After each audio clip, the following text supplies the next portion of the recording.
公共採購法及公共採購法施行細則於2026年9月1日正式生效，構建更公平、公正、透明度更高嘅公共採購體系。所有公共部門喺採購工作上需恪守以下核心原則：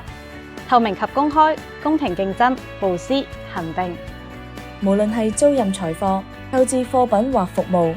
法律設有5種執行程序，包括公開招標、預先評定資格嘅限制招標、競爭性談判、諮詢、直接磋商。根據公共採購法嘅規定，特區政府構建公共採購網站，統一採購資訊嘅發布，以單一界面集中呈現嘅方式，整合公共部門嘅採購資訊，提升資訊發布嘅一致性及透明度。同時，於網站設立供應商資料庫，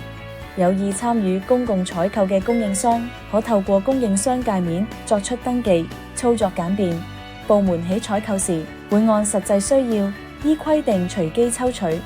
然後發出投標邀請書，提高公平性。